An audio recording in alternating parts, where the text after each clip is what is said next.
Ser podcast. Hola, soy Bruno Alemán y esto es Play Fútbol, el podcast de fútbol internacional en el que te hablamos del juego. Esta semana os llevamos a Argentina en la portada de este episodio. Cada vez quedan menos talentos en el fútbol sudamericano, cada vez salen más pronto, pero todavía sigue allí, en un histórico como Boca Juniors, Valentín Barco. Le llaman el Colo, de Colorado, porque es pelirrojo, y es el futbolista más parecido a Marcelo que yo he visto en un campo de fútbol. Y es normal que se parezca a Marcelo porque era uno de sus grandes referentes. ¿Qué significa para vos, Colo, ser el 3 de la selección argentina y cuál es tu gran referente en este puesto? Bueno, es un orgullo enorme representar a nuestro país en un mundial. Y bueno, yo miraba mucho a Sorín, los videos, a Marcelo, así que ellos son mis referentes. Valentín Barco va a durar muy poco en Argentina porque es un 3 en 1. En el campo es capaz de hacer cosas desde el lateral izquierdo, ser un generador también en la posición de interior. Incluso si lo pones pegado a banda es capaz de recibir ahí junto a la línea de cal, regatear a su par y meter un centro como si fuera un extremo, porque tiene un golpeo impresionante. Es un talento de los que salen pocos y por eso vamos a abrir en Argentina hablando del Colo Barco. Pero hablaremos de la primera victoria y las claves del Paris Saint-Germain de Luis Enrique, con Mbappé y Ugarte como principales nombres propios. Hablaremos también del buen arranque del Milan, de Darwin Núñez, habrá nombres propios. Le vamos a echar una mirada al futuro. Vamos a hacer con Marco Rodrigo Azcue una nueva sección que estoy convencido que os va a molar, y le echaremos también una mirada a la previa de la Champions para saber ya los últimos equipos, los últimos 6 conjuntos que se clasifican y van a estar el jueves en el sorteo de la Champions. No perdemos más tiempo, nos vamos a Argentina, empezamos.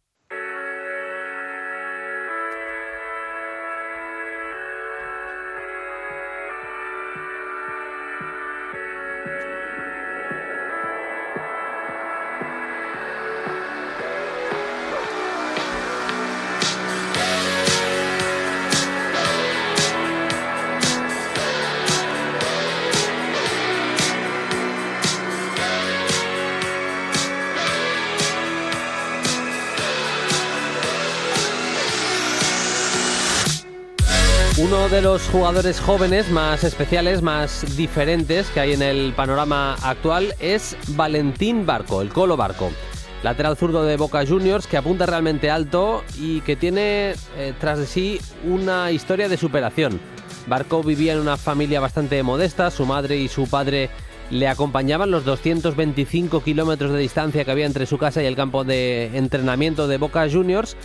Y de hecho su madre, Patricia, recuerda con orgullo que Valentín compartía el sándwich que les daba Boca después de cada entrenamiento con ella, porque dice que estaba seguro que ella también pasaba hambre. Barco está sonando ahora mismo con fuerza para reforzar a diversos clubes europeos después de las buenas actuaciones que está cuajando, especialmente también en las últimas semanas en la Copa Libertadores. Y para hablar un poquito en esta portada del Colo Barco hemos invitado a Play Fútbol a Rob Aboyan, compañero que es scout en Score Fútbol, además es analista de rendimiento por la Federación Argentina y también periodista, ha colaborado en medios de comunicación en Argentina y ya nos está escuchando. Hola Rob, ¿qué tal? Muy buenas. Hola Bruno, buen día, ¿cómo estás? Pues encantados de tenerte aquí en Play Fútbol. La primera te la hago muy directa. ¿A ti te gusta? ¿Es de los jugadores que te llaman la atención especialmente, como a mí el Colo Barco? Sí, claro. Antes que nada, gracias por invitarme.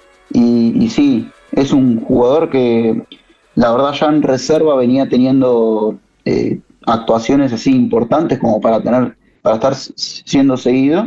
Y ahora justo, digamos, para el panorama internacional explotó, tanto ya sea para Liga como en Copa Libertadores, y ahora está como, digamos, en boca de todos. Sí, está todo el mundo pendiente del Colo Barco, que estuvo en el Mundial Sub-20. No fue un Mundial especialmente bueno en cuanto a resultados para la selección argentina, pero él sí que estuvo a muy buen nivel, a pesar de que él no había estado en el sudamericano anterior. Él debuta con Boca Juniors, es el cuarto futbolista más joven en debutar con la camiseta de Boca Juniors, con el primer equipo de Boca. Debuta hace 3 años, cuando tenía tan solo, o 2 años y pico, cuando tenía tan solo 16, no llegaba todavía a los 18 años. Va jugando partidos, poco a poco va entrando, pero es verdad que se produce por una lesión y demás, se produce un pequeño bache, y hay que decirlo así, seguramente, Rob, la llegada de Jorge Almirón al banquillo de Boca Juniors le ha relanzado. Desde que entró este técnico ha apostado bastante fuerte por Valentín Barco.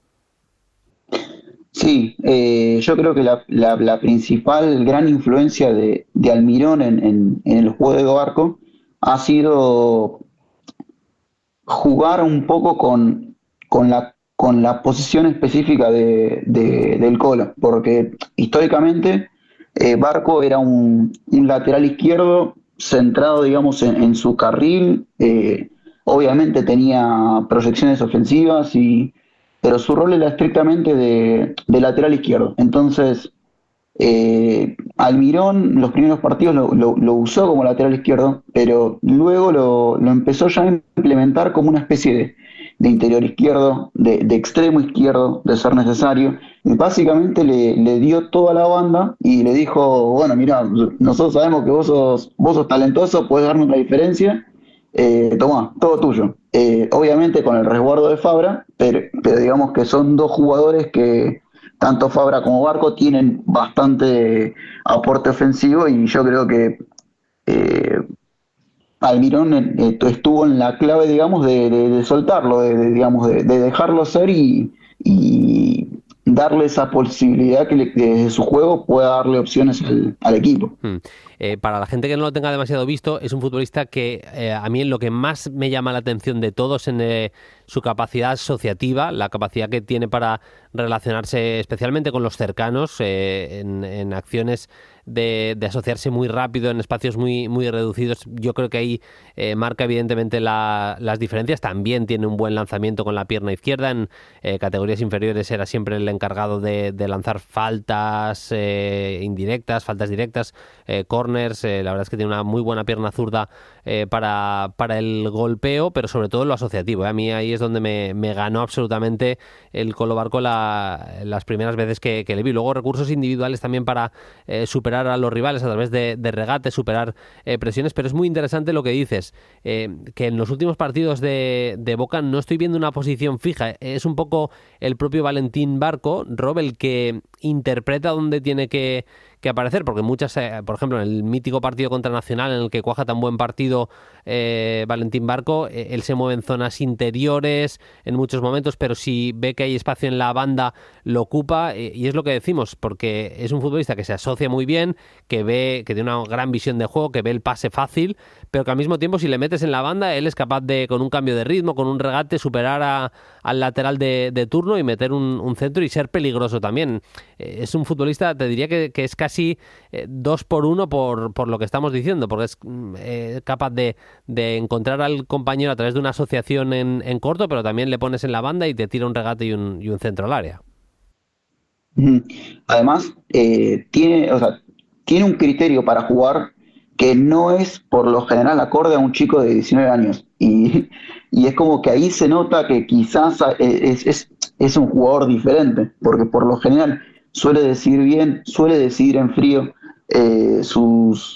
Por lo general las decisiones que toma y las acciones que realiza son en pos al juego, y no muchas veces, o sea, obviamente tiene esa desfachatez de jugador talentoso, gambeteador, pero siempre es todo en pos al equipo. Entonces es raro, ¿viste? Verlo de un chico quizás de 19 años que esté tan cuadrado ya en la mentalidad, y que veas que, che, este está libre, bueno, se la doy. Tengo que hacer esto, bueno, lo hago. Y viste, por lo general uno desde la tele o desde la tribuna lo ve claro, pero él desde la cancha lo ve claro. Entonces es muchísimo más meritorio. Sí, sí.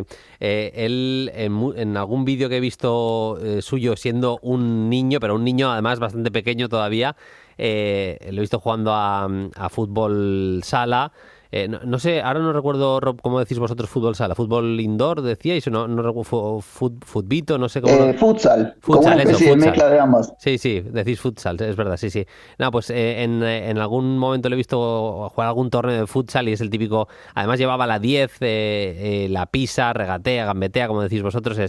Es muy divertido verle también con esa edad porque iba dibujando ya el tipo de futbolista que a la postre sería, ¿no? Que es también bastante interesante. Luego él va retrasando su posición y ahora, bueno, parece un lateral, pero vamos a ver en qué se convierte. Yo creo que por lo que estamos diciendo, su futuro tiene las vías abiertas porque puede acabar siendo un interior, puede acabar siendo casi un extremo también, lateral, aunque es cierto que si hay que nombrar también sus debilidades, lo que tenemos que ponerle en los debes, me parece que el físico es una de ellas. Si le queremos ver como defensa, en ese tipo de acciones de duelos, él no tiene un físico de ser un jugador especialmente potente en los duelos, a pesar de que sí que es bastante luchador, que no es el típico jugador que solo por tener talento deja de pelear en los duelos, en balones divididos y demás, pero sí que es verdad que en el físico ahí todavía tendría que trabajar o tratar al menos de enfocar al futbolista a otras capacidades y no tanto la del duelo físico, Rob.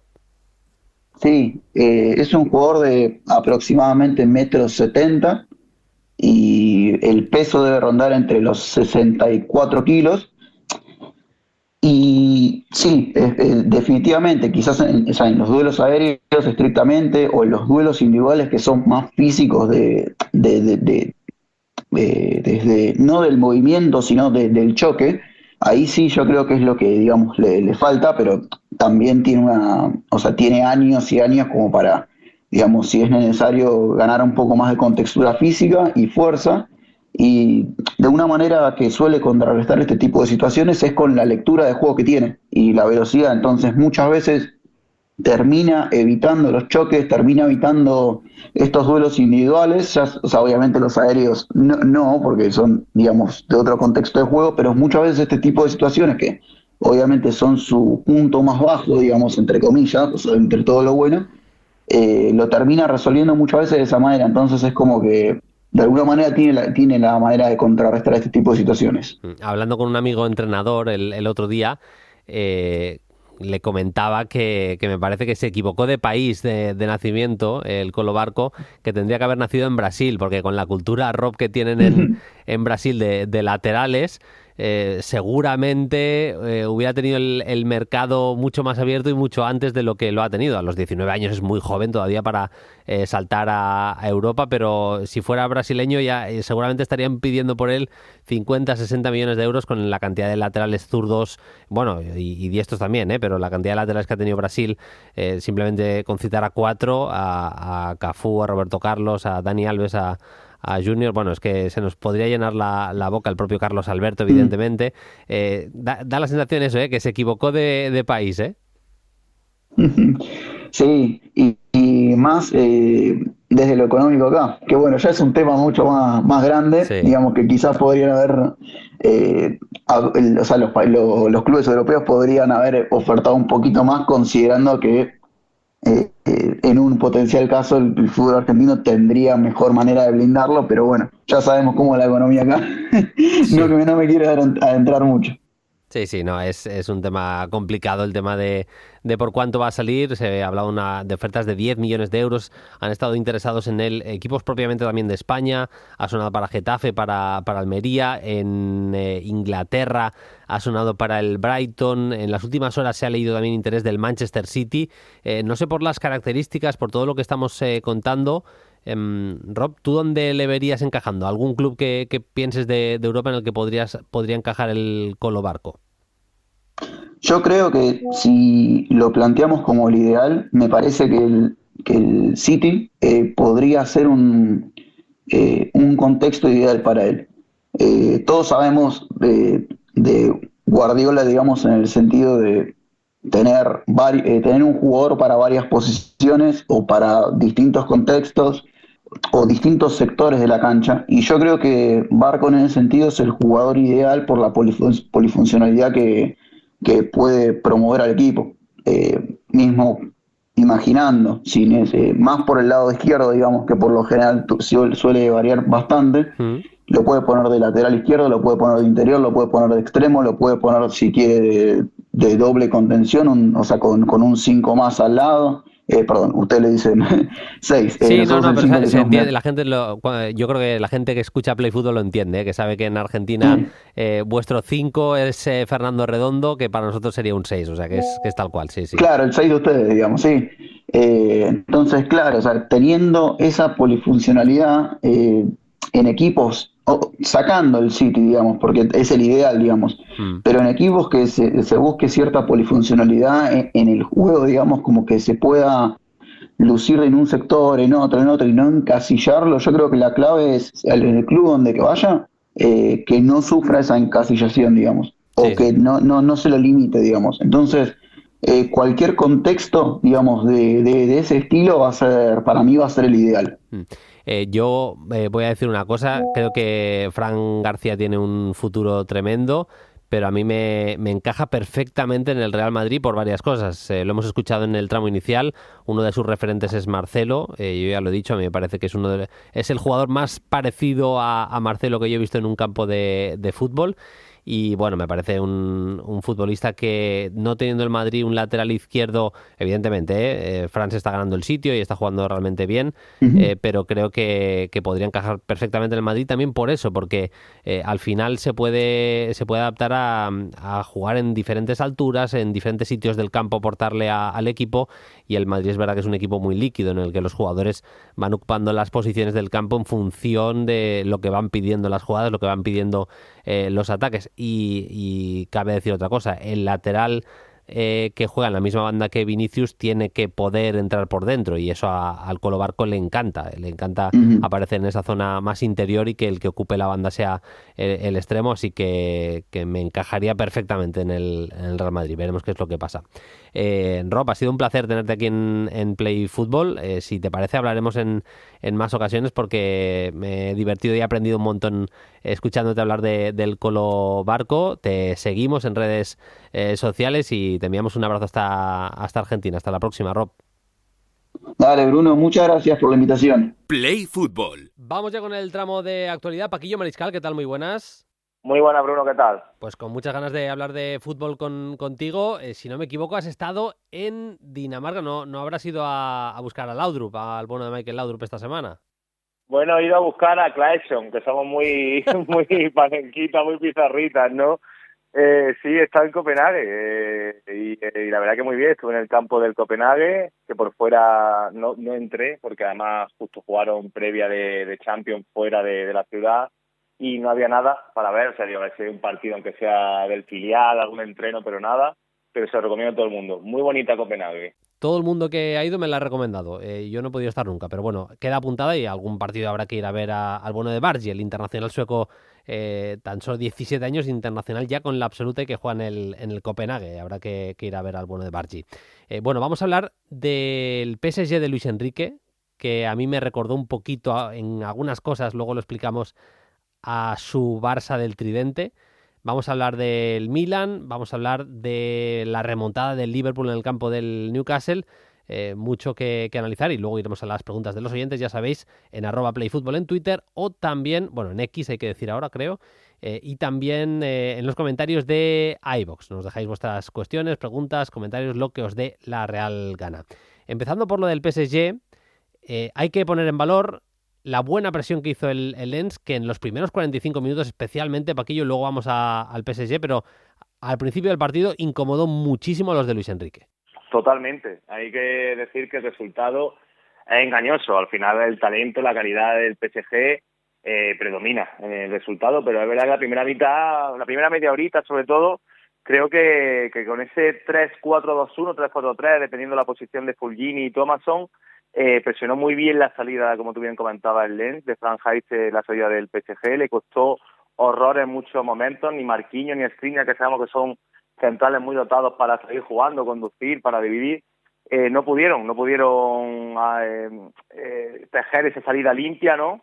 Y es verdad que, bueno, le falta talento al Lens, le falta esa finura en el último gesto, le falta materializar las ocasiones, han perdido jugadores totalmente clave, llegadas por fuera de Machado y Frankowski que no acababan en buen centro, o no acababan en una buena pared, ¿no? Con su media punta. Ese talento que le falta a la plantilla, yo creo que algo no irreal, pero la verdad que el año pasado se dieron muchas circunstancias por la clasificación que tuvieron. Y al final, bueno, pues si acaba, por muy buen planteamiento que tengas, que es verdad que físicamente fueron incluso también muy superior al PSG, si acabas perdonando, Bruno, ya sabes que, bueno, más allá de Kylian Mbappé, que hablaremos de él, hay tantos recursos en este PSG y encima con un tipo como Luis Enrique que mueve tácticamente también todo, que al final acaban apareciendo la ocasión de los parisinos y estos no perdonan. Bueno, vamos a explicar lo del PSG, más parecido al Barça de Luis Enrique que al menos a la España de Luis Enrique. Salió el PSG con Donnarumma en la portería, Achraf y Lucas los laterales, aunque Lucas se quedaba bastante más atrás y Achraf ganaba más vuelo. Marquinhos y Skriniar, la pareja de centrales. Ugarte y Zaire Emery estaban en el centro del campo, Dembélé pegado a la banda derecha, Asensio era el falso 9 y aquí había una trampa. Mbappé en principio era el extremo y Vitinha el interior, aunque Mbappé aparece por donde quiere, por donde le da la gana, y con ese juego de Mbappé lo que hace Vitinha es ir compensando. Si Mbappé aparece por dentro, Vitinha lo hace pegado a la banda. Si Mbappé decide irse y recibir como extremo, Vitinha va a aparecer más por dentro. Y Vitinha, que me recordaba el rol de Rakitic en aquel Barcelona, era una figura clave también en ese sentido. Y es verdad que era un PSG, a diferencia de España, España era mucho más, la España de Luis Enrique, mucho más bloque, un equipo que presionaba junto, que defendía muy juntito. Este PSG creo que de manera buscada por Luis Enrique, porque se le veía bastante tranquilo en el banquillo, es un equipo que se parte más, que no le importa correr, que es más vertical, pero sobre todo, insisto, que Dembélé, Mbappé y Asensio prácticamente bajaron para saludar a los aficionados, los familiares que tenían en esa parte del campo, pero bajaban muy poco. El PSG se partía en dos bloques, pero claro, sabes que si es una lucha golpe a golpe contra el Paris Saint-Germain de Mbappé, lo normal es que pierdas. Sí, muy rico tácticamente. Lo primero, con respecto a lo que comentas, yo también compro que se está viendo un PSG bastante idea de Luis Enrique del triplete del Barça, totalmente. Ten en cuenta que el Messi y Neymar, bueno, pues se puede equiparar, ¿no? En cuanto a no retornar a Dembélé y Mbappé, los jugadores que se quedan libres arriba para que la pelota pase poco por el centro del campo y buscar directamente a los bichos. Esta vez sea Asensio el falso 9 o el propio Gonzalo Ramos, que yo creo que va a ser el titular por la inversión y por todo lo que es el futbolista al uso.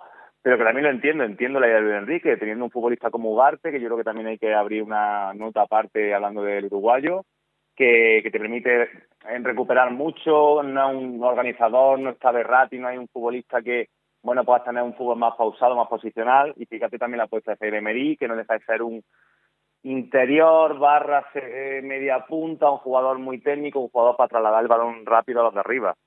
Y sí, Vitinha con Galtier ya vimos cómo hacía lo mismo o algo parecido, que se entendía un poquito del fútbol con balón, sus movimientos eran casi siempre sin él, para compensar sobre todo al inicio del curso pasado los movimientos de Messi.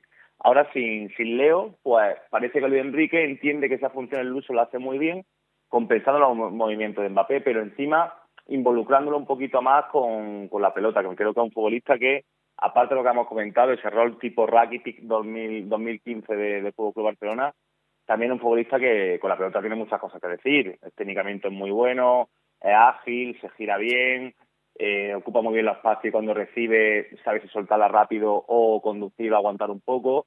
Y creo que ahí tiene una ficha que nadie habla de ella. Todo el mundo habla, por supuesto, en el PSG de Mbappé o del mercado de fichaje que han tenido, pero que el propio Vitinha se está imponiendo a gente como Fabián Ruiz o Carlos Soler, que entendemos que como fueron entrenados por ellos la selección, pues podían tener ser predominantes, ¿no?, para la idea de Luis Enrique. Fíjate que no. Hay otro nombre propio, lo citabas tú, es el de Ugarte. Yo critiqué también que el precio era un poco elevado, 60 millones de euros por ese tipo de futbolista que ni te saca de un lío en la presión del rival, ni tampoco te mete pases decisivos en el último tercio. Parece un pelín exagerado, pero la verdad es que me está cayendo la boca. O sea, está siendo un futbolista dominante en su posición porque no hace nada extraño, no se mete en líos con la pelota, la da fácil, conduciendo es muy potente, tiene criterio para saber dónde llevar la pelota. Y luego lo más importante, es un 1 en la quiniela defendiendo. Es un pulpo, gana duelos y sabe cuándo tiene que acercarse a los centrales. Me parece que es un acierto total de momento y está siendo una de las caras positivas de este PSG. Llevan años, ¿no? El PSG desde la salida de Thiago Motta, yo creo que buscando el sustituto. Tuchel probó a Verratti ahí, ficharon gente que no son medio centro, la han probado en ese sitio pero no han rendido lo mismo, como Gana Gueye, fíjate, Renato Sánchez, Wijnaldum, en fin, infinidad de centrocampistas, incluso el propio Danilo Pereira, que al final ha jugado más de central que otra cosa, y parece ser que Ugarte ha llegado para quedarse y coger esa posición de 5 que tan vacía tenía el Paris Saint-Germain hace tanto tiempo, ¿no? Y sí, estoy contigo, un jugador que juega muy fácil. Él sabe cuáles son sus virtudes, cuáles son sus defectos. No se enreda más de la cuenta, no da un pase de más, él juega fácil, abre el fútbol a la banda o a un compañero cercano, dársela a los buenos, no cuando ocurre algo. Yo creo que él sabe que hay que dársela al bueno y que luego defensivamente creo que es un plus brutal, un salto cualitativo sin balón, sobre todo para controlar la transición defensiva, sobre todo para lo que hablábamos de que este PSG parece que se va partiendo a bloques muchas veces y que tiene una capacidad de robo y recuperación tremenda. Y también hay que ver, Bruno, de que son 22 años, inversión potente, después de un año muy bueno en el Sporting Club de Portugal. O sea, que creo que tiene margen de mejora. Creo que es un chico que, a pesar de jugar fácil, puede ir evolucionando a poco y haciendo más cosas, y creo que Luis Enrique, para tratar a la gente joven, es único. Hoy va a cerrar Adrià Soldevila hablándonos de una de las caras nuevas del Milan, pero vamos a analizar también esa victoria del Milan por 4-1 contra el Torino. Salió con Mañana en la portería, con Calabria, Thiago Tomori y Teo en la defensa, con Reinders, Loftus-Cheek y Krunic en el centro del campo, Pulisic una banda, Leao en la izquierda y Giroud como delantero centro. Bueno, eso era el 11 sobre la mesa, sobre el papel, mejor dicho, Paquillo, pero luego las piezas las dispuso de una manera bastante interesante Pioli. Sí, yo creo que están acoplando poquito a poco los fichajes. Creo que el Milan ha tenido un mercado. Podemos luego analizar si queremos si mejor, peor, pero la verdad que ha habido muchísimas llegadas que bajo mi punto de vista le están dando un aire diferente al Milan, que necesitaba resetearse después de ganar el Scudetto hace 2 pulsos y el año pasado no estaba en el mismo nivel, faltaba fondo de armario. Y creo que sí, que hay que hablar de 2 cosas importantes. Ese centro del campo, que Reinders y Loftus-Cheek, fichas nuevas, acoplándolas poco a poco Pioli, dándole, creo que a cada uno su mejor escenario. Creo que Reinders es un chico, como tú bien comentabas, que se puede soltar, que puede llegar a 3/4, pero que creo que sintiéndose importante, recogiendo el balón de los centrales, organizando, marcando el ritmo, puede crecer ahí, y el Milan necesita un pivote. Y luego los Tucci, pues dándole esa capacidad, esa libertad para soltarse, para llegar arriba, para conducir, sobre todo para caer a banda derecha, porque como tú bien comentabas, Calabria tiene esa función que ya hemos visto otros años de ayudar a la base de la jugada, ser más ese lateral organizador que un lateral profundo, permitiendo los Tucci, con esto que comentaba, pues la otra clave para mí, lo de Christian Pulisic, que el estadounidense pueda partir del costado, pero interiorizar y tener la libertad de ser el crack que yo creo que necesitaba el Milan, más allá de todo lo que aporta Rafael Leao por izquierda. El nombre destacado del último partido que vamos a analizar en profundidad es Darwin Núñez. Le ganó el Liverpool remontando al Newcastle por 1-2. En la primera parte fue mejor el Newcastle, hay que decirlo claramente. Salió Eddie Howe con Pope en la portería, Trippier, Sharp, Botman y Burn en la defensa, Bruno Guimaraes y Tonali, la pareja en el centro del campo, con Almirón en una banda, Gordon en la otra, Gordon en la banda izquierda, Joelinton en la media punta, Isak como referencia ofensiva. Seguramente Gordon fue el protagonista, ahora lo explicaremos, de la primera parte. El Liverpool con Alisson en la portería, Arnold, Matip, Van Dijk y Robertson en la defensa, con Endo como pivote, un poquito más adelante de lo habitual, McAllister con Szoboszlai haciendo pareja de interiores, Gakpo referencia arriba, Luis Díaz izquierda y Salah en la banda derecha.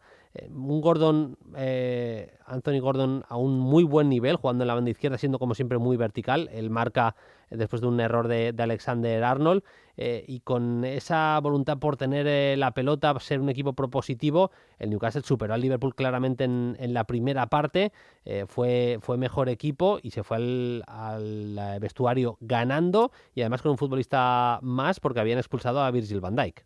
Sí, bueno, Anthony Gordon es uno de los nombres propios de la temporada. Yo creo que ha empezado el curso, de este arranque de curso, en Premier, por supuesto, y te diría que en Europa. Yo era de los que pensaba que la llegada de Harvey Barnes y, por supuesto, la salida de Sean Maximan iba a darle, bueno, pues que Barnes iba a ser titular en ese extremo izquierdo. Y fíjate que me ha callado la boca Eddie Howe. Evidentemente sabe más que nosotros, lo de Gordon es impresionante. Una vez más también contra el Liverpool. Y muy buena primera, yo diría que muy buena hora de partido, también empezó bien la segunda mitad el Newcastle, yo creo que hasta el 665 estuvieron imponiéndose, todo muy condicionado evidentemente por esa expulsión de Van Dijk, porque con un jugador menos el Liverpool pues no pudo ser tan rock and rollero, no pudo presionar tan arriba y tuvo que esperar un poco y aguantar y sufrir, pero no hay que quitarle mérito al Newcastle, muy bien Bruno Guimaraes como siempre, organizando, apareciendo en casi cualquier altura. Creo que partidazo Joelinton, también la recuperación, que es un tipo que se habla poco de eso, pero que su físico le permite meter la pierna y robar muchos balones. Y le faltó quizá, yo creo que lo que viene faltando en los dos últimos partidos al Newcastle, que las ocasiones que tienen, Isaac no lo veo bien, Almirón creo que está un poco fallón con respecto al talento que tiene casi siempre en el último gesto, y están dependiendo un poco de llegar de segunda línea o que Gordon un frote un poco la lámpara. Creo que le está faltando eso, acabar las ocasiones. Tuvieron, la verdad que Alisson tuvo un par de apariciones estelares, pero se le cierra un poco la persiana en el punto de penalti cuando llega a la área rival. Y luego con respecto al Liverpool, bueno, creo que lo que hay que analizar del Liverpool es que hay que darle tiempo, Bruno, no sé si estás conmigo. Sí. Hemos pasado de un Fabinho, Henderson, Thiago a un Endo, McAllister, Szoboszlai, y creo que en este contexto también hay que, bueno, aplaudir a Klopp cómo supo poquito a poco y aguantando y desesperando al rival, venga, hay que sufrir, y bueno, aceptó con los cambios, ¿no? Porque esa entrada de Diogo Jota y luego de Darwin Núñez, bueno, pues fue a partir de su dirección de campo la que le dio la victoria. Yo reconozco que he sido bastante crítico con el fichaje de Darwin Núñez, no por nada, a mí me parece que el Liverpool ficha muy bien, pero en ese fichaje yo creo que se les entró un poco el miedo de que habían visto que el City firmaba a Haaland, y es que firmaron por el mismo precio prácticamente, incluso se dice que pagando más, pagando 100 millones de euros por Darwin Núñez. Darwin Núñez es verdad que no tiene para mí los números que se pueden pedir a un delantero de 100 millones de euros, pero es un futbolista que te va a aportar desmarques a punta pala. Es un futbolista en ese sentido que me recuerda un poco a Osimhen, que sus movimientos le van a producir cosas positivas al equipo siempre, que te va a generar para tener 2-3 ocasiones claras por partido, y otra cosa es que tiene que empezar a afinar un poquito más. Pero con los mimbres que tiene el Liverpool, a mí me parece que Darwin puede ser perfectamente titular como delantero centro. A mí incluso me gusta más en la izquierda porque no tiene tantísima responsabilidad sobre el gol y también tira desmarques desde fuera hacia adentro muy interesantes, pero con lo que tiene el Liverpool, para mí es el delantero centro titular de este equipo, Paquillo. Lo digo porque pienso en Luis Díaz titular en banda izquierda y en Darwin Núñez titular como punta, como referencia como delantero centro. Sí, yo creo que al final ya lo vimos, no es porque haya sido Firmino había perdido su protagonismo en su sitio del 11 ya el curso pasado. Yo creo que la versatilidad o capacidad para quizá hacer más funciones o hacer más cosas, ¿no? Por decirlo claramente, de Diogo Jota es lo que le hace o lo que hace que Klopp tenga el uso más presente, ¿no? Yo no entiendo lo de la apuesta por Gakpo. En este partido que entró Endo, que Gakpo, hemos visto que a Inter le ha costado. Yo me sorprendió muchísimo cuando vi el 11 que no fuese ni Núñez ni Diogo Jota el titular. Eso no lo compro, pero que también es verdad que entiendo que Núñez estuvo muy bien tirado a un costado izquierdo, que creo que es su mejor posición, hasta que se recuperó Luis Díaz. Ahora Luis Díaz está intocable porque ha vuelto fresquísimo, un jugador súper desequilibrante. Y creo que tiene un problema, tiene un rompecabezas importante Jürgen Klopp. Yo soy de los que pienso también como tú, que se sobrepagó por Darwin Núñez. Creo que es un futbolista del que se ha sobrevalorado un poco su fútbol, no sus goles ni sus cifras, pero que lo que te da no te lo da nadie en esta plantilla. Tal cual. Veremos qué es lo que pasa con esas posiciones de la delantera del Liverpool. A mí me sorprendió también bastante que el cambio fuera Luis Díaz después de la expulsión de Virgil van Dijk para ajustar al equipo, pero fue la decisión de Jürgen Klopp. Vamos con las preguntas de los oyentes en Play Football. Mira, nos dice Javier R.A., dice, ¿conocéis algún centro del campo más complementario que el del año pasado en el Lille con André, habla de Benjamín André Gómez y Ángel Gómez? Ángel Gómez es el futbolista que fue titular con Inglaterra sub-21 en el último europeo sub-21. Hombre, más complementarios, alguno igual se me puede ocurrir. A ver, el mítico Casemiro, Modric, Kroos, a mí me parece como complementario. Igual me parece el más complementario que yo haya visto recientemente. Mira, también en iVox, Andoni1993 dice, me gustaría hacer una pregunta un poco de esas. Ya empieza mal la cosa, ¿eh? No, es broma, Andoni? Dice, ¿qué jugadores menos conocidos dentro de la Liga Española pueden ser importantes para sus selecciones en los próximos torneos internacionales de este curso hasta la Eurocopa? Muchas gracias como siempre. Pues bueno, yo me he apuntado no solo de la Eurocopa, yo creo que hay varios futbolistas en la Liga Española que no juegan en Barça, Madrid, Atlético, en ninguno de los equipos más importantes, pues eso, que tienen buena pinta. Para empezar, en el Villarreal, yo creo que Brereton en Chile va a ser un jugador importante. El propio Sailarin y Murici, los dos delanteros del Mallorca, pues con Canadá y con Kosovo van a ser importantes. Chigankov y Dobbik, los ucranianos del Girona, lo tienen que ser. El propio Yangel Herrera, Venezuela le necesita, vamos, como el comer como líder de su centro del campo. Lo mismo podemos decir de Darwin Machís, el jugador del Cádiz. Bueno, son algunos nombres que se me vienen así rápido a la cabeza. El propio Mirtu Uzuni, con Albania, el año pasado que hizo Uzuni, Paquillo con el Granada, fue absolutamente clave en ese ascenso. Totalmente. Yo te había apuntado, uno me la ha robado, que es Dobby, el delantero del Girona. Iba a decir también a Savio, que ya dio un recital este fin de semana contra el Sevilla, que vamos a ver, ¿no? Con Brasil. Tú a Savio le ves, por tanto, ya con la absoluta, con esa capacidad de absoluta, ¿eh? Yo creo que sí, si mantiene la línea, yo creo que un futbolista, vamos a ver, es que la absoluta, esa posición, ¿no? De extremo, tanto zurdo como diestro, como por dentro, sabemos que está todo lo mejor del mundo. Pero ¿por qué no? Y en esta absoluta encima, si con un seleccionador interino, con vista antes de la Copa América, pueden ser que pruebe muchas cosas. Y el otro que tiene apuntado, un recién llegado, que creo que a lo mejor, no sé si nuestro oyente hizo la pregunta antes de que se oficializase el fichaje, pero lo de Yanis Hagi con el Deportivo Alavés, un futbolista que es verdad que más talento que regularidad, que viene del Rangers, pero que me parece que con Rumanía, bueno, un futbolista que a mí me flipa, me encanta. Creo que tiene muchísima calidad técnica, muy decisivo, puede jugar por dentro, puede jugar por fuera, y creo que es un nombre a apuntar también con vista a, si sigue la Liga Española nuestro oyente, pues que se fije en el Alavés, porque creo que puede ser decisivo. Vamos también con la pregunta de @eraelturco en Twitter, ya lo decía, de Luis Alberto. Dice, buenas muchachos, ¿a quién veis más fuerte y con más opciones de llevarse la Superliga turca? ¿Galatasaray o Fenerbahce? Los dos han formado unas plantillas increíbles y con jugadores de primer nivel. Nos vamos a divertir seguro. Gracias, un placer escucharos. Pues un placer también, Luis Alberto, que nos escuchéis y que nos dejes esta pregunta. Yo tengo que decir, Paquillo, que Fenerbahce ha invertido bastante bien la pasta de Arda Güler, ¿eh? Juntar en esa delantera a Tadic y Dzeko son muchos puntos, ¿eh? A final de temporada.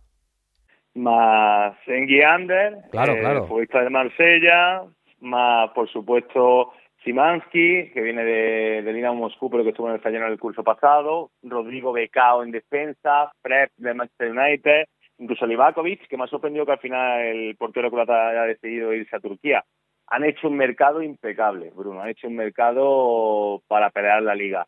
Ahora bien, yo creo que el Zaha, Mertens, Icardi del Galatasaray, con Torreira y Sergio Oliveira por detrás, me parece insuperable, sinceramente. Aparte, yo he de reconocer que a Fenerbahce no lo he visto todavía esta temporada, a Galatasaray sí he visto un par de partidos, y creo que tienen cierta carencia atrás, pero me parece que Galatasaray para mí es el gran favorito de llevarse a la Superliga. Además de Mirbay, también Sí. ha firmado me parece que leí que se iba a un equipo incluso de segunda categoría en Inglaterra, me quiere sonar, pero que Yunus Akgün, que jugó un partidazo contra el Molde, me encantó Sí. en la banda derecha, el zurdito que tiene ahí el Galata, también han firmado a Tete, o sea que bueno, que el Galatasaray es verdad que... Yes.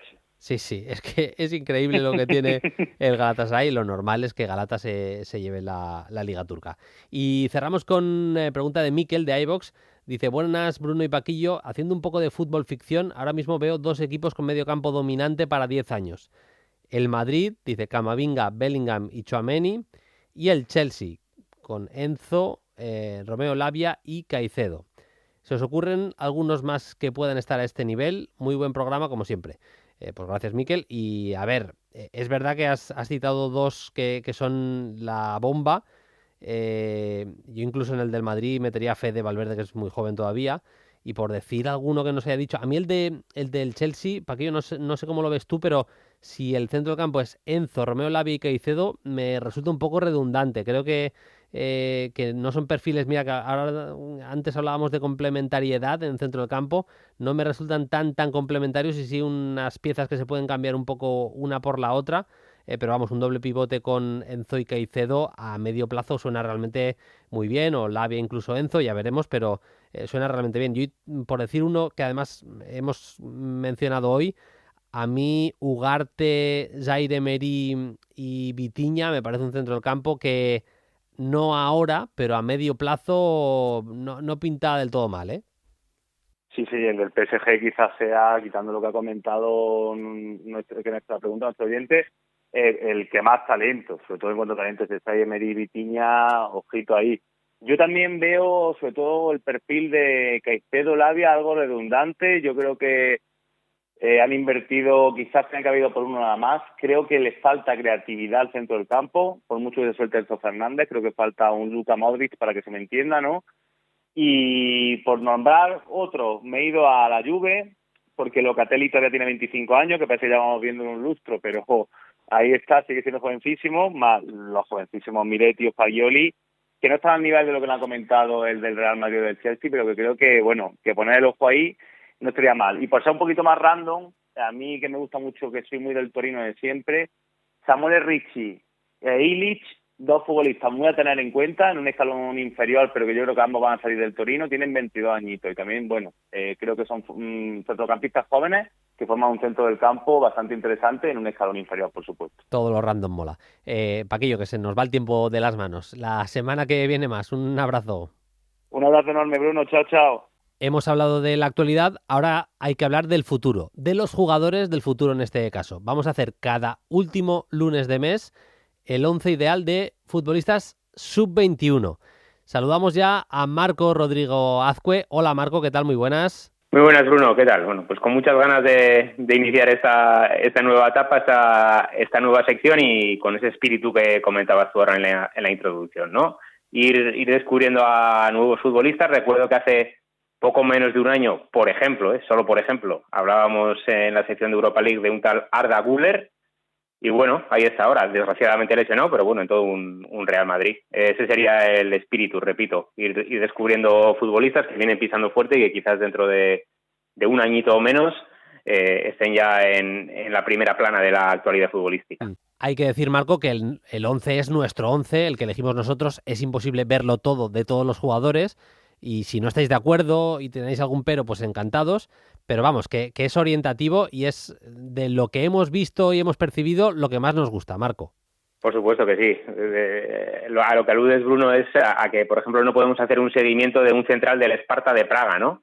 Aquí va spoiler del primer 11, pero sí nos vamos a fijar mucho también en determinadas actuaciones individuales que llamen la atención y que sirvan a los futbolistas para hacer méritos para ingresar en el 11. Y luego también hay otra circunstancia de que hay jugadores, digamos, muy mainstream, ya muy conocidos, que son muy precoces y que por edad deberían entrar en el 11, ¿no? Se me va a la cabeza Pedri, Florian Wirtz o aquí otro spoiler, Jude Bellingham, ¿no? Que ahí donde lo vemos y con el nivelazo que tiene, es un futbolista nacido en 2003, cuando los jugadores que van a tener cabida en estas alineaciones son los nacidos a partir del 1 de enero de 2002. Serían los, digamos, seleccionables por las selecciones europeas, aunque por supuesto el 11 está abierto a todas las nacionalidades del mundo. Pero bueno, tomando como referencia esa Eurocopa Sub-21 del próximo 2025, pues serían los futbolistas seleccionables por las selecciones europeas para ese campeonato, a partir del 1 de enero de 2002 nacidos. Está claro y está bien explicado. Vamos ya con el 11. Has hecho una especie de 4-4-2, vamos a diferenciar entre el medio centro y el interior un poquito más de ataque, pero empezamos con el portero, Marco. Sí, James Trafford, inglés, del Burnley, nacido en 2002. Bueno, yo diría que es un portero que viene a completar la evolución de los porteros ingleses, transitando, digamos, de su perfil más antiguo hacia lo que exige el fútbol hoy en día, ¿no? Es cierto que el mítico Peter Shilton se salía un poco de esta norma, pero bueno, yo creo que convenimos todos en que los porteros ingleses eran o tendían a ser porteros altos, grandotes, con dominio del juego aéreo y quizás menos técnicos bajo palos, ¿no? Bueno, Jordan Pickford podía haber sido una especie de transición, y con James Trafford yo creo que se completa, ¿no? Porque hablamos de un portero de 1,92, muy ágil bajo palos, con dominio del juego con los pies, y esta temporada va a tener la oportunidad de jugar en la Premier League con el Burnley de Vincent Kompany, ¿no? El año pasado jugó cedido por el Manchester City en el Bolton, y este último verano pues el Burnley paga 17 millones de euros por él. Ya está siendo titular en las primeras jornadas y le vamos a seguir. Es el portero titular de la Inglaterra campeona sub-21 este pasado verano, y pese a que ya integraba aquella selección, en este nuevo ciclo continúa teniendo edad sub-21. Es de 2002, como decía al principio. Es un portero que hizo un europeo sub-21 brutal, incluida la final contra la selección española. Se va a acordar Abel Ruiz seguro de la familia de James Trafford. Yo pensaba que igual podía hacer un esfuerzo por quedarse en el Manchester City, pero también es verdad que Guardiola está muy contento, ya no solo con Ederson, sino con Ortega, con el segundo portero, que lo firmaron el año pasado, y en Copas, y cuando ha tenido que sustituir a Ederson le ha respondido bastante bien. Así que bueno, que el chaval juegue, y nos gusta que esté en el Burnley de Vincent Kompany. Vamos al lateral derecho, Marco. Sí, vamos con Amar Dedić, bosnio, del Salzburgo, y también nacido en 2002. Bueno, Bruno, yo creo que saben los chinos que en esta sección vamos a hablar muchísimo del Salzburgo, ¿no? Ganó 1-3 este sábado en el campo de Wolfsberg, en partido de la Liga Austriaca, y en el 11 había 7 futbolistas con la edad en cuestión, ¿no? Nacidos a partir del 1 de enero de 2002. Un equipo muy precoz, que está dominando su liga, y en lo que se refiere a Dedić, bueno, yo puedo contar que es un futbolista que ya me llamó la atención hace 3 veranos, en el verano de 2020, el del confinamiento, porque jugó las semifinales de la Youth League contra el Real Madrid de Raúl. Un Real Madrid de Raúl en el que había muchos futbolistas que están ahora mismo en primera división, la Tasa del Getafe, Arribas de la Almería, Marvin en Las Palmas, Carlos Dotor de Celta, Miguel Gutiérrez de Girona, bueno, hay un montón de futbolistas que han terminado en el fútbol profesional, y en el Salzburgo estaba Dedić como lateral derecho. Bueno, yo destacaría de él sobre todo, más allá de cualidades futbolísticas, que se le ve muy hecho. Sí. Es una realidad, y bueno, en un equipo tan precoz, como decía, como el Salzburgo, yo creo que ya tiene galones importantes. Completísimo, yo creo que tiene tanto proyección en ataque como capacidad para defender. Incluso muchas veces el entrenador apuesta por él en salida de 3, como tercer central. También, repito, tiene capacidad para proyectarse en ataque. Bueno, proyecto interesantísimo. Sí. Ya internacional absoluto con Bosnia, y también un jugador a seguir. Esta es sección para estar con el boli, el papel, o con el documento de Word o lo que sea abierto, e ir apuntando los nombres. Vamos con Vitic, en este caso el central por la derecha, Marco. Sí, checo, del Sparta de Praga, nacido en 2003. Estuvo también en la Eurocopa de este pasado verano en Georgia y Rumanía, y aquí sí que es cierto que le veo un diamante todavía por pulir, y bastante, ¿no? Con su envergadura, bueno, pues es un buen defensor. Yo destacaría que es también muy buen corrector corriendo hacia atrás, cuando los rivales apuestan por la profundidad. Tiene muchísima velocidad, engaña su estatura, y como debe quizás, diría que es un zaguero que va si me permite la expresión, va demasiado a saco muchas veces.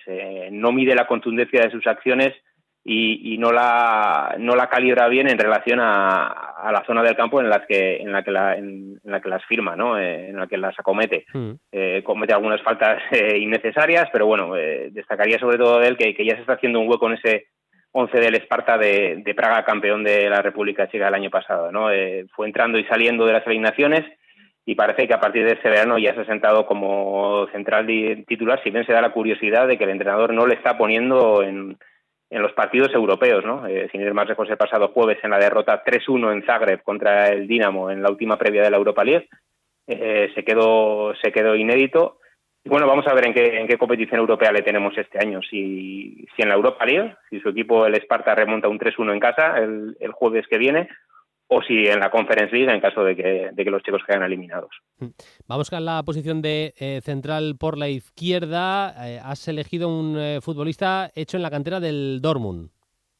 Sí, Soumaïla Koulibaly, francés, de nacionalidad, juega en el Amberes y es de 2003. Es cierto que él se forma en la cantera del PSG, sí. Y que recala en Dortmund en 2021.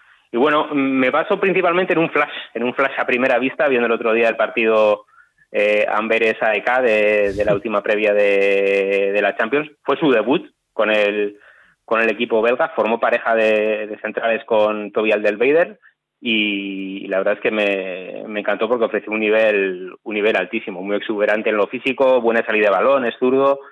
Y bueno, digamos que hay ganas de verle en la Champions este año. No ha tenido muchos minutos en la Bundesliga durante las últimas 2 temporadas con el Dortmund. De hecho, jugó más con el filial que con el primer equipo y digamos que con esta oportunidad se le abre un poco el mundo profesional, ¿no?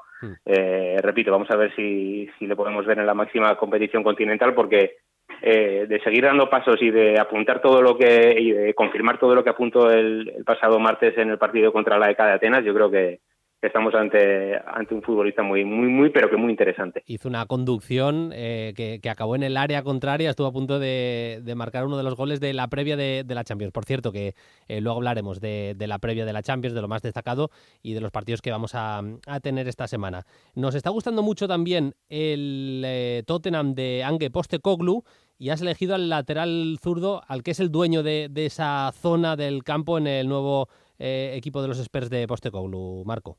Sí, Adestini Udogi, italiano, de pasaporte, también con ascendencia nigeriana, juegan en los Spurs, como bien decías, Bruno, esos Spurs que tanto molan este año con Postecoglou, y nació en 2002. Existía, digamos, que la incógnita de si iba a confirmar todo el nivel ofrecido en Udinese la pasada temporada, ¿no? Jugó 33 partidos en la Serie A, 3 goles, 4 asistencias. Pero bueno, siempre está ese asterisco de la defensa de 5, ¿no? Un carrilero superpotente, muy físico, que jugaba como carrilero, repito, y en una zaga de 5 protegido por 3 centrales. La transición a defensa de 4 siempre genera dudas, ¿no? Por aquello de estar obligado a tener un mayor rigor, a mantener la línea y demás. Bueno, de momento en las 3 jornadas iniciales de la Premier está solventando esas dudas de forma muy positiva, ¿no? Este mismo sábado da una asistencia a Kulusevski en el campo del Bournemouth y bueno, está acreditando esa potencia, sobre todo conducción y esa capacidad también para aparecer en muchas zonas del campo. No es únicamente jugador de banda, sino que es capaz de firmar diagonales y aparecer por el carril central. Mide 1,88, es súper potente y bueno, una de esas irrupciones en la Premier que hay que seguir con detenimiento esta temporada. Se ha salido en la Liga Italiana y pinta que lo va a hacer también en este caso en su paso por la Premier. Vamos con el centro del campo, si te parece empezamos con las posiciones centrales, luego iremos a las bandas. Sí. Vamos con el pivote, nos vamos hasta Portugal. Sí, nos vamos al Benfica para hablar de João Neves, un jugador portugués nacido en 2004. Sería el Benjamín del 11. Podemos decir que el pasado enero Enzo Fernández abrió una puerta, ¿no? Saliendo del Benfica hacia el Chelsea, y que por esa puerta se coló este chaval portugués, que fue entrando poco a poco en las alineaciones hasta hacerse un fijo en el 11 titular de Smith, ¿no? Bueno, tiene la tara esa de la estatura para moverse en la zona en la que se mueve como pivote en zonas interiores. Mide 1,74, quizás se exija jugar un poquito más protegido, pero bueno, potencial todo el del mundo. Quizás le falta un poco de temple a la hora de participar en los primeros pases de las jugadas, a la hora de bajar a la base, pero sí le veo un registro en el que es súper diferencial, que es a la hora de robar y limpiarse a 2-3 rivales con una conducción, un par de quiebros y lanzar una transición. Ahí es un jugador ya top. Y bueno, luego también tiene, por supuesto, visión de juego. En este mismo sábado en el partido contra el Gil Vicente da una asistencia que merece la pena ver en los resúmenes de YouTube al croata Musa. Está llamado a formar doble pivote con Kotku, el jugador que ha llegado procedente del Feyenoord, aunque mira, precisamente este sábado Smith ha puesto por la pareja Kotku-Florentino y Joao Neves salió desde el banquillo, aunque bueno, ya es un jugador muy habitual en las alineaciones hasta el punto de que puede ser considerado titular en el Benfica. Me han contado que tiene una familia bastante peculiar. Él es de Tavira, de una zona... Algarve, sí. Del Algarve. Está debe estar a 1 hora de Huelva, ¿no? O incluso menos. Debe estar bastante cerca de Huelva. El padre, si no es policía, es guardia civil. Y es me han contado que es un auténtico personaje el padre de Joao Neves, y es uno de los que influye en su carrera, aunque evidentemente le lleva, no podía ser de otra manera, le lleva a Gestifute, le lleva a Méndez, así que más allá de lo que nos cuenta Marco, que doy fe, que es un jugador con muy buena pinta, pues estando en las manos de Méndez, carrera va a hacer el chico, eso seguro. Con el acompañante, vamos a decir el nombre y poco más, porque sobran las palabras con el bueno de Jude Bellingham. Marco. Sí, Jude Bellingham, ya daba el dato en la introducción, es de 2003, posiblemente haga méritos para entrar en todos los 11 de la temporada.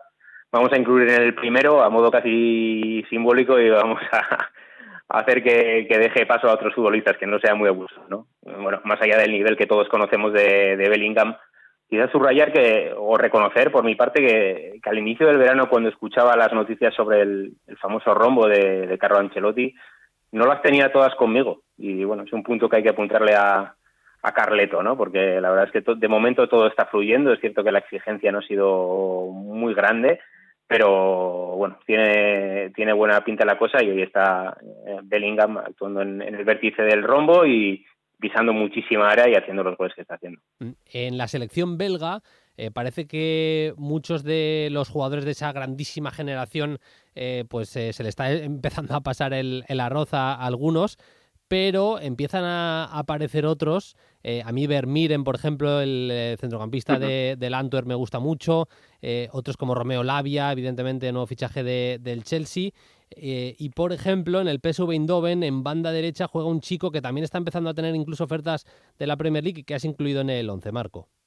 Sí, Johan Bakayoko, belga, del PSV, nacido en 2003, y me parece un perfil súper específico, muy específico. Es el del clásico jugador potente, extremo, que juega por la derecha, zurdo de pierna, y que tiene esa tendencia, ¿no? A encarar a su rival y a meterse dentro para buscar ya sea el disparo o el centro. También tiene la capacidad para salir por fuera y conectar un centro con la pierna derecha, pero bueno, quizás lo que me puede, digamos, que coartar un poco a la hora de hypear a este futbolista es ese techo que le veo cercano, porque me parece que tiene un perfil muy específico. Más allá de todo esto, bueno, súper potente. Hizo un partidazo esta semana en el campo del Glasgow Rangers en la previa de Champions, y futbolista que, mira, siendo belga se le ha escapado a los clubes belgas porque militó en canteras de Brujas, Malinas y Anderlecht, y sin embargo donde ha terminado haciendo carrera ha sido en el PSV también, en cuya fábrica recaló bastante joven, creo que con 16 años solo. Vamos a la banda izquierda, un jugador muy joven, pero que seguramente a los que miréis torneos de categorías inferiores os tiene que sonar seguro, porque lo ha hecho muy bien con una selección inglesa que viene llamando la atención en categorías inferiores. El futbolista del Chelsea, Carney Chukwuemeka. Marco. Eso es, inglés, del Chelsea, 2003. Bueno, también tenemos que reconocer que es muy posible que cuando hablas de tantos futbolistas, ¿no?, la sección empieza a tener un componente de gafe.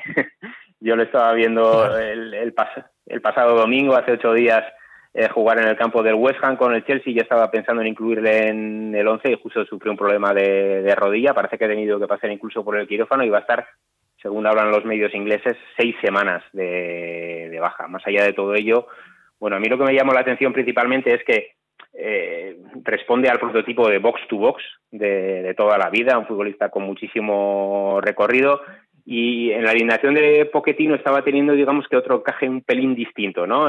Hablamos de un esquema con 3 centrales, 2 carrileros y una especie de cuadrado por delante con doble pivote y también doble media punta.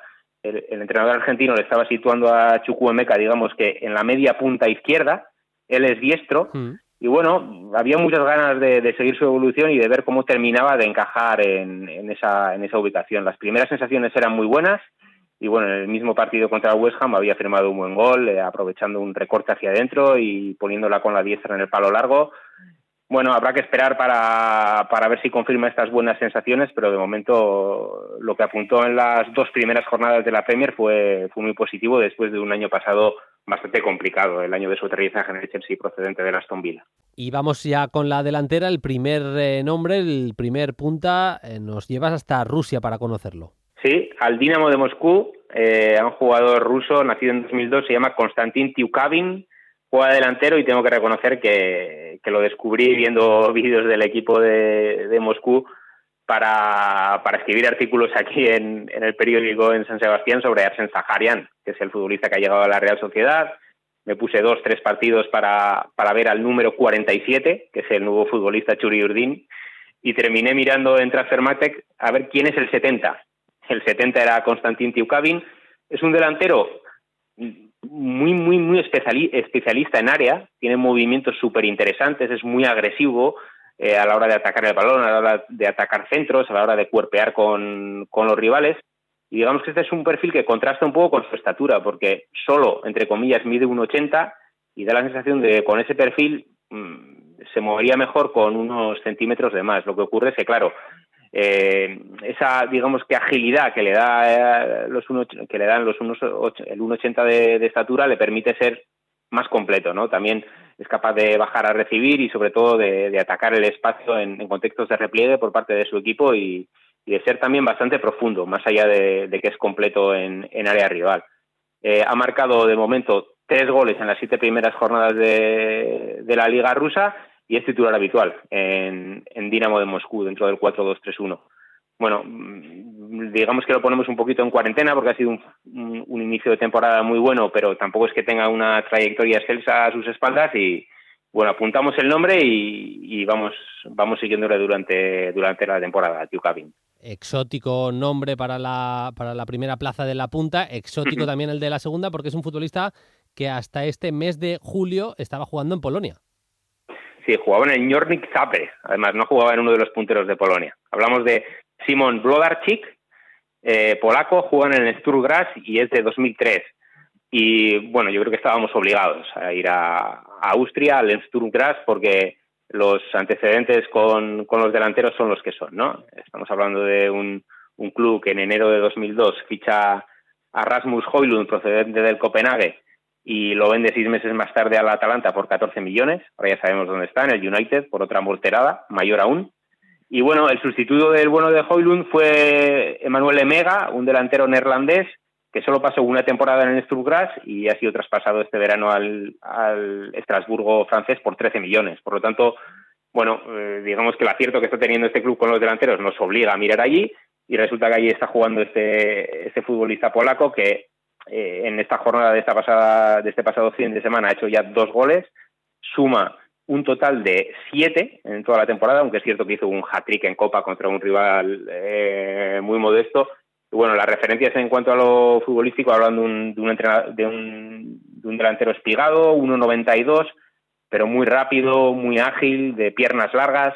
Yo siempre voy a cojear del pie realista, ¿no, Bruno, en la sección, pero sí. Si me permite la expresión, sería una especie de Isaac Blanco, ¿no? Y salvando, por supuesto, todas las distancias que todavía separan a ambos futbolistas, pero tiene características parecidas, alto, espigado, muy técnico y sobre todo letal al espacio, con esa capacidad de correr, de finalizar y también de parar, templar un poco la jugada y servir a un compañero. Me parece un proyecto muy interesante y de momento está apuntado muy buenas cosas, igual que un compañero delantera suyo que se llama Bobin, que es danés, que también es de 2003 y que, repito, por jugar en el Sturm Graz, pues nos obliga a tenerlo en cuenta porque el acierto de este club con los delanteros jóvenes está siendo muy, muy alto durante los últimos años. Ya ha colado otro nombre, Marco, 11+1. Apuntad, Trafford, Dedic, Vitic, Koulibaly, Udogie, Joao Neves, Jude Bellingham, Johan Bakayoko, Carni Chukwuemeka, a ver si lo digo bien, Tiukabin y Blodarchik.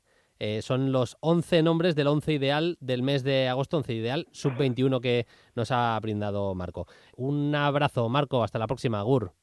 Un abrazo, Bruno, agur. Vamos a ir echando el cierre primero, echando un ojo a cómo está la previa de la Champions y lo que ha ido pasando también durante el verano con el gran José David López. Hola David, ¿qué tal? Muy buenas. Muy buenas, Bruno. Está siendo muy divertido el verano de las fases previas en todas las competiciones europeas, pero sobre todo en la Champions. Es verdad que ya se nos acabó el soufflé.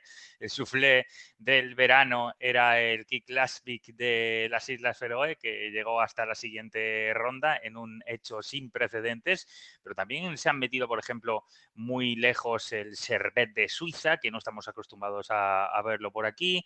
Es decir, algunos equipos como el Panathinaikos han eliminado al Marsella. Es decir, me parece que llegados ya a esta última ronda de fase de acceso a la fase de grupos definitiva de la Champions, a mí particularmente me interesa muchísimo lo que vaya a hacer esta temporada Galatasaray. Y es verdad que seguramente el molde noruego no es un rival muy a tener en cuenta y ha tenido suerte en el camino el equipo estambulí, pero cierto que ha fichado muy bien, que además ha vuelto a recuperar a Icardi en punta, está muy bien Artuzoglu y Akgun en las bandas, dos extremos turcos, los dos quizá no muy conocidos para el primer nivel, pero que verdaderamente están haciéndolo muy bien, además con gol, con desborde. Oliveira, el portugués, lo han logrado mantener cuando decía que prácticamente se marchaba.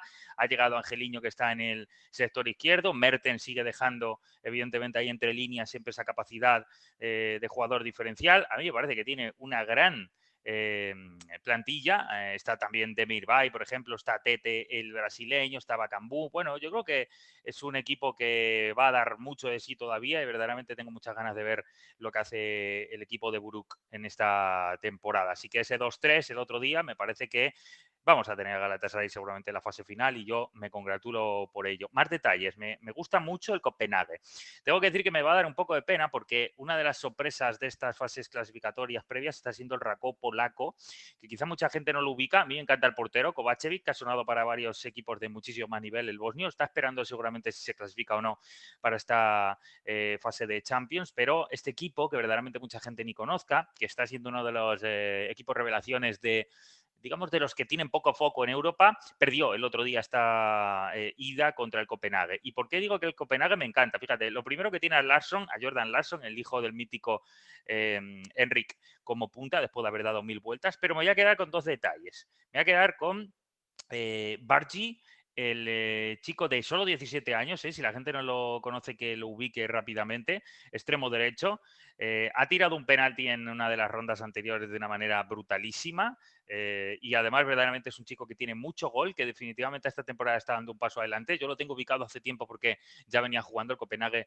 siempre da minutos a jugadores muy jóvenes y verdaderamente Bargi, que es curioso porque juega con el número 40, pero me encanta. Y de este mismo equipo, el Copenhague, aunque no está teniendo mucho protagonismo, digamos, en esta última ronda, porque jugó solo el tramo final, pero yo me apuntaría a un finlandés que, Bruno, desde ya, si no lo has visto, te lo digo de verdad, se llama Oskarsson, un chico de solo 18 años, islandés, delantero, pero con no solo corpulencia, sino mucha fuerza y mucha capacidad de llegada, porque a veces juega un poquito más retrasado. Este chico se cargó a la sub-19 de Inglaterra en las fases de clasificación para el pasado europeo sub-19, se lo cargó directamente con sus goles a Inglaterra y metió a Islandia nada más y nada menos que en esa ronda final, algo que no había pasado nunca. Bueno, pues para mí, verdaderamente, chico que debemos apuntar, marcó 3 goles ya en una de las rondas previas de esta fase de grupos y como creo que Copenhague se va a meter, porque además sería muy extraño que en el Parken, uno de los mejores estados de Europa, perdiera teniendo un 0-1, pues ahí queda apuntado. Después me está encantando la eliminatoria entre el Rangers y el PSV, dos equipos que aseguran muy buen nivel, mejor de lo que creo que se imagina uno, aunque yo creo que está por encima el PSV, y el otro día fue un partido tremendo en Ibrox. Es verdad que empezó el Ranger mejor, marcando Sima, otro de esos chicos, el senegalés que estaba en el Slavia Praga, que yo tenía apuntado hace tiempo porque es un grandísimo llegador, y marcó el primer gol en un partido de ida y vuelta tremendo, con Sangaré y Luc de Jong en una de sus míticas situaciones de cabezazo le dieron al final un empate a 2 que yo creo que va a servir para que se meta el PSV. Que seguramente va a vender todavía algún jugador más, porque estaba Cayoko, el chico de la cantera que sacaron el año pasado extremo derecho, casi iba a ser vendido, y a cambio van a fichar por menos dinero a Irving, seguramente el mexicano, Irving Lozano, pero me parece que ha fichado muy bien, tiene muy buen equipo y va creciendo un montón el proyecto de Peter Bosz, que ahora ha caído aquí en el equipo de Eindhoven. Y del resto, pues Maccabi Haifa, John Boys 0-0, yo creo que se meterán los suizos. El Braga con un gran Abel Ruiz, por cierto, se cargó al Panathinaikos, que a su vez, ya digo, había cargado en la anterior ronda al Marsella, pero el Braga se dejó marcar un gol ya en el minuto 95, tramo final ya de Mancini, el argentino, marcando en Braga, y eso va a abrir un poco para que el infierno griego lo sea más que nunca, pero yo confío en que el Braga se pueda meter.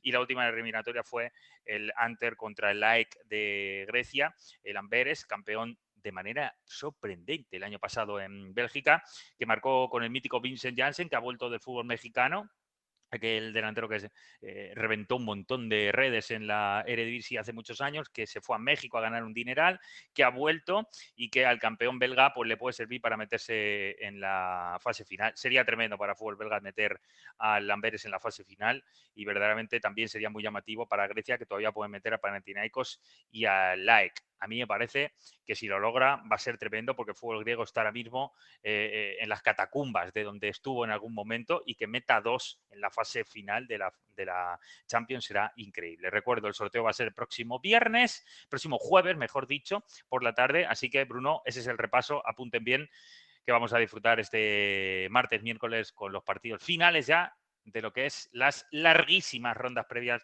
de clasificación a la Champions, que también es Champions, que no recibe los focos adecuados, y a mí particularmente me han animado el verano.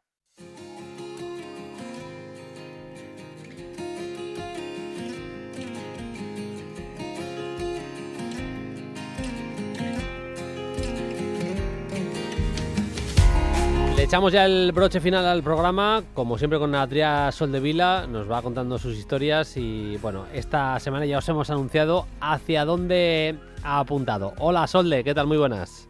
¿Qué tal, Bruno? ¿Cómo estás? Me vas a permitir, en este ya tercer Play Fútbol de la temporada, que mire un poco lo que está pasando en casa, lo que está pasando en el Milan. Es que quiero hablarte de un jugador que me está pareciendo diferencial, siendo prácticamente un desconocido, que es Tijani Reinders. Tijani Reinders, el centrocampista neerlandés, no parecía que tendría que ser titular cuando le fichó el Milan. De hecho, todo el mundo daba por hecho que, con lo que le gusta a Pioli, un centro del campo físico, iban a jugar de titulares Ruben Loftus-Cheek, Rade Krunic, que tiene una idolatría por él fuera de lo normal, y Yunus Musa. Pero es que lo cierto es que desde el primer día de pretemporada, Reinders se hizo con un puesto en el 11, en el centro del campo, y está siendo titular y decisivo en la creación del Milan. De hecho, en las 2 primeras jornadas, tanto en el campo del Bolonia como en casa ante el Torino, ha sido titular. Contra el Torino ha jugado los 90 minutos. De hecho, antes ha cambiado a Loftus-Cheek, Pioli. Y está siendo un futbolista diferencial para el Milan. Un jugador que es prácticamente desconocido. Para mí lo era, un desconocido. Y creo que para los aficionados a las grandes ligas europeas, Tijani Reinders, un centrocampista del AZ, tampoco es que fuera un futbolista muy, muy, muy conocido. Cuando le fichó el Milan, evidentemente, pues lo que hicimos todos fue mirar highlights. En los highlights todo el mundo parece bueno. Reinders parecía bastante bueno. Y de hecho, evidentemente lo confirma el hecho de que Xavi Hernández le llamara para fichar por el Barça, cuando se confirmó la salida de Busquets. Pero bueno, Reinders ya dijo que le había dado el ok al Milan y que por lo tanto no podía tirar para atrás la decisión y ficharía por el Milan. Pero claro, si te llama Xavi para el Barça, lo que se entiende es que es un futbolista que tiene nivel y que tiene futuro, porque eso, además es un jugador muy joven. Pero lo que me sorprende, y por eso te hago el Play Fútbol de esta semana sobre él, me sorprende que haya sido titular los 2 partidos y que esté siendo tan decisivo. Es un futbolista que está siendo la clave, el futbolista más diferencial en la creación del Milan. Es un jugador que es capaz de recuperar muchos balones, pero es que es terriblemente capaz de conducir, terriblemente capaz de dividir las líneas del rival de filtrar asistencias y incluso de llegar a portería. Es un jugador que tiene muy buen disparo, lo ha demostrado también en estos partidos. Hizo la asistencia del primer gol del Milan en esa temporada en el campo del Bologna, el gol que acabó marcando Giroud. Pero Reinders está destinado por ahora, en estos 2 primeros partidos, a convertirse en un jugador clave del Milan, porque así además lo quiere Pioli. No ha optado por el tribote, digamos, más defensivo, como decíamos antes, con Musa, con Loftus-Cheek y con Krunic, y ha incluido a este futbolista que parecía que iba a empezar de suplente la temporada, pero que se ha ganado el sitio y que va a costar muchísimo que alguien le saque del 11. Ojo con Reinders, Bruno. Ojo con Reinders, porque pinta extraordinariamente bien este centrocampista neerlandés. Un abrazo. Nos vemos la semana que viene. Otro, Solde. Uno de los nombres propios de lo que llevamos de temporada en Italia, sin ningún género de duda. Nosotros nos vamos. Volvemos el jueves con un Play Fútbol especial con lo que haya pasado en el sorteo de la Champions. Hasta entonces, sed felices. Adiós. Suscríbete a Play Fútbol. Todos los episodios y contenidos adicionales en la app de Cadena Ser y en nuestros canales de Apple Podcast, Spotify, iVoox, Google Podcast y YouTube. Disponible los lunes a las 10 de la mañana. Cadena Ser. La radio.